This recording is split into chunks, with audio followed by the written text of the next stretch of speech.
اعوذ باللہ من الشیطان الرجیم بسم اللہ الرحمن الرحیم وَإِنْ خِفْتُمْ أَلَّا تُقْسِطُوا فِي الْيَتَامَى فَانكِحُوا مَا طَابَ لَكُم مِّنَ النِّسَاءِ مَثْنَىٰ وَثُلَاثَ وَرُبَاعَ فَإِنْ خِفْتُمْ أَلَّا تَعْدِلُوا فَوَاحِدَةً أَوْ مَا مَلَكَتْ أَيْمَانُكُمْ ذَلِكَ أَدْنَىٰ أَلَّا تَعُولُوا۔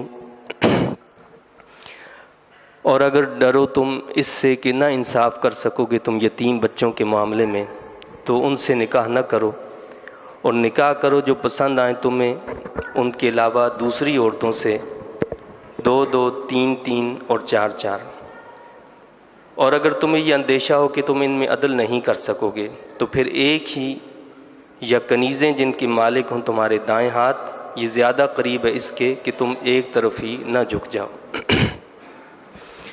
تو اس آیت مقدسہ میں ایک اللہ تعالیٰ کا یہ جو ارشاد ہے کہ اللہ تعالیٰ نے مسلمانوں کو 4 شادیوں تک کی اجازت دی ہے۔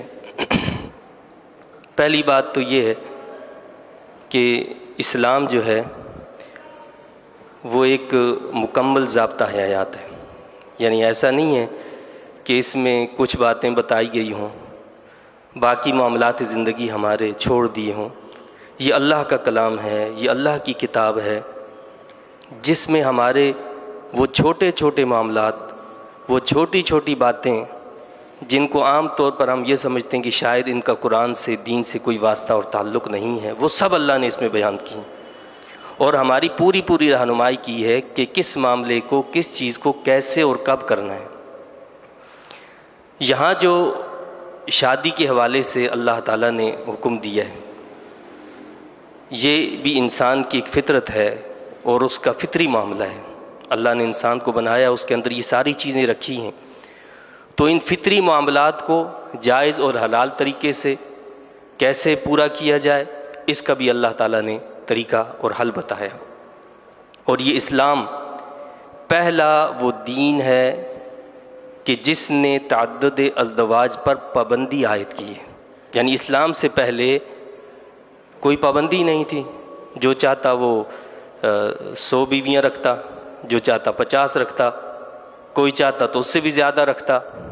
حدیث شریف میں آتا ہے کہ ایک صحابی رضی اللہ تعالیٰ عنہ جنہوں نے یعنی اسلام قبول کیا، اسلام میں داخل ہوئے، تو جب وہ حضور نبی پاک صلی اللہ علیہ وسلم کے پاس پہنچے تو آپ کو جب پتہ چلا کہ ان کی 10 بیویاں ہیں تو آپ نے فرمایا بھائی تم اسلام قبول کر رہے ہو، لہٰذا اسلام جو ہے وہ اس بات کی اجازت نہیں دیتا، اب تم اپنی 10 بیویوں میں سے جن 4 کو پسند کرو اپنے پاس رکھو، باقی تمہارے نکاح میں نہیں رہ سکتی۔ چنانچہ 4 بیویاں انہوں نے اپنے نکاح میں رکھیں، باقی جو ہیں وہ نکاح سے نکل گئیں۔ تو کہنے کا مقصد یہ ہے کہ اسلام نے پہلی مرتبہ قید لگائی ہے، پابندی لگائی ہے، اس سے پہلے کوئی قید پابندی نہیں تھی۔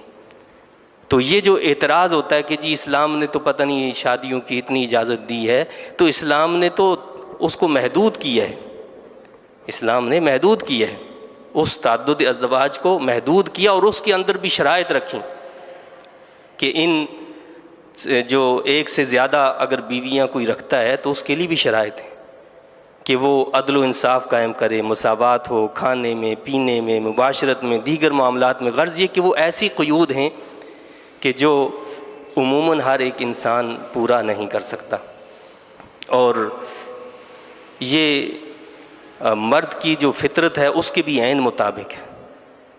ایک مرد جو ہوتا ہے فطری طور پر اس کو اللہ تعالیٰ نے عورت سے زیادہ جنسی قوت عطا فرما رکھی ہے، اور عورت جو ہوتی ہے وہ اس کے کئی معاملات ہوتے ہیں۔ ذہن میں یہ بھی سوال پیدا ہو سکتا ہے نا کہ بھائی اگر مرد کو 4 شادیوں کی اجازت ہے تو عورت کو کیوں نہیں؟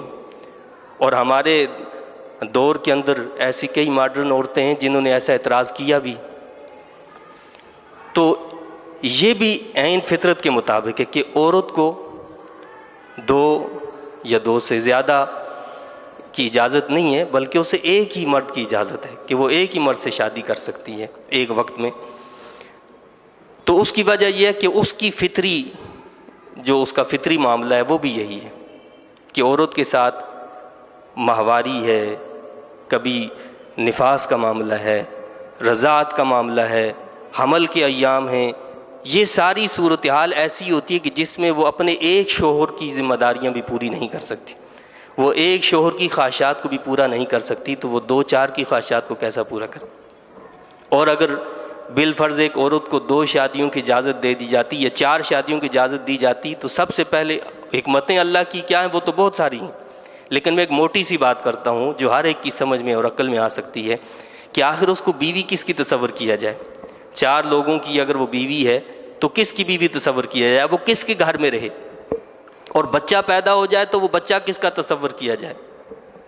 اور آپ ہو سکتا ہے کہیں کہ جی ڈی این اے ٹیسٹ کے ذریعے سے پتہ کر سکتے ہیں، ڈی این اے ٹیسٹ کے ذریعے سے اگر پتہ چل جائے کہ فلاں کا بچہ ہے تو دوسرے اس سے نفرت کریں گے، دوسرے جو شوہر ہوں گے، کیا وہ اتنا عرصہ اس کے لیے انتظار کریں گے یہ اس کے بچے کو جو ہے پرورش کرتا رہے، دوسرے بچے کو؟ تو اس سے تو معاشرے کے اندر ایک جھگڑا پیدا ہو جائے، فساد پیدا ہو جائے، گھر کے گھر تباہ ہو جائیں۔ تو اسلام نے جو طریقہ بتایا ہے وہ عین انسان کی فطرت کے مطابق، اور آج پوری دنیا کے اندر رائج ہے۔ یہ ایک الگ بات ہے کہ مسلمان جب نکاح کرتا ہے تو وہ کھلے عام اعلان کے ساتھ کرتا ہے، اور دنیا کے دوسرے لوگ اپنے قوانین کی پابندی کی وجہ سے چوری چھپے یا دھوکے بازی سے وہ اپنے دوسرے کام کرتے ہیں، وہ اپنی بیوی کو دھوکہ دیتے ہیں۔ اور جن ممالک میں 1 سے زیادہ شادیوں پر پابندی ہے، ان معاشروں کو اگر آپ دیکھیں تو آپ کو پتہ چلے گا کہ فحاشی، عریانی اور یہ ساری چیزیں سب سے زیادہ وہاں پائی جاتی ہیں، کیونکہ فطرت کے خلاف معاملہ کیا نا۔ ہوتا کیا ہے کہ وہاں شادی تو ایک کرتے ہیں لیکن کئی داشتائیں بنائی ہوئی ہوتی ہیں، وہ ان کے ساتھ پھرتی ہیں، ان کے ساتھ وہ گھومتے رہتے ہیں، تو کوئی مسئلہ ہی نہیں۔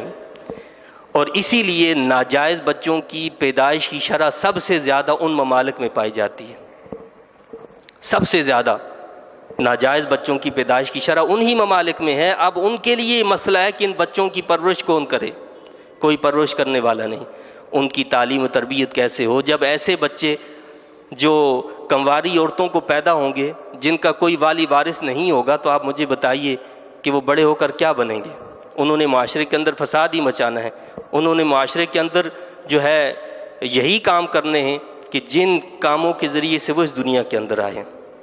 تو اسلام کا جو نظام ہے وہ نہایت ہی عادلانہ نظام ہے۔ اس لیے اللہ تعالیٰ نے ایک مومن مرد کو 4 شادیوں کی اجازت دی ہے، لیکن انصاف کے تقاضے پورے کرنے کے ساتھ۔ ہمارے ملک کے اندر جو ایک آئلی قوانین کے اندر یہ شک رکھی گئی ہے کہ جی اگر ایک مرد جو ہے دوسری شادی کرنا چاہتا ہے تو پہلی بیوی سے اجازت لینا اس کے لیے ضروری ہے۔ یہ غیر شرعی حکم ہے، یہ شریعت کے خلاف حکم ہے۔ آئلی قوانین، ہمارے پاکستان کے جو آئلی قوانین ہیں، یہ غلط قانون بنائے گئے کہ اس مرد کو اپنی بیوی سے اس کے لیے اجازت لینے کی کوئی ضرورت نہیں ہے۔ ہاں، اجازت لینے کی اگر ضرورت ہے تو شریعت سے اجازت لینے کی ضرورت ہے کہ شریعت اس کے لیے کیا تقاضا کرتی ہے۔ ان تقاضوں کو اگر وہ پورا کر سکتا ہے تو الحمدللہ، بسم اللہ۔ اور اسلام کی یہ بڑی حکمت کس لیے بھی ہے؟ آپ جانتے ہیں کہ اس دنیا کے اندر سب سے زیادہ جو تعداد ہے وہ عورتوں کی ہے۔ صرف برطانیہ کے اندر ایک رپورٹ کے مطابق 4 ملین عورتیں جو ہیں مردوں سے زیادہ ہیں، 4 ملین صرف برطانیہ کے اندر۔ مجھے آپ یہ بتائیے کہ 4 ملین عورتیں اگر مردوں سے زیادہ ہیں تو ایک شادی تو انہوں نے کر لی جو ہو گئی، اب یہ 4 ملین عورتیں جو وہ کہاں جائیں گی؟ 4 ملین عورتیں چھوٹی بات تو نہیں، صرف برطانیہ کی بات کر رہا ہوں، پوری دنیا کی نہیں۔ تو 4 ملین عورتیں جو ہیں یا تو وہ ناجائز طریقے سے اپنی خواہشات کو پورا کریں گی، یا پھر کوئی اور دھندا اختیار کریں گی، یا وہ اپنی فطرت کو دبا کر رکھیں گی جو کہ فطرت کے خلاف ہے اور جس پر عمل جو ہے ناممکن ہے۔ عیسائی راہبوں نے جو اس پر عمل کیا اور کہا کہ جی ہم جو ہے زندگی بھر جو اس طرح نہیں کریں گے، شادی نہیں کریں گے، فلاں نہیں کریں گے، آخر ان کے کیا اسکینڈل بنے اور دنیا میں ان کا کیا کردار سامنے آیا کہ انہوں نے ناجائز بچے پیدا کیے۔ تو یہ ایک فطری تقاضا ہے جس کو فطرت کے مطابق انسان کو اختیار کرنا چاہیے۔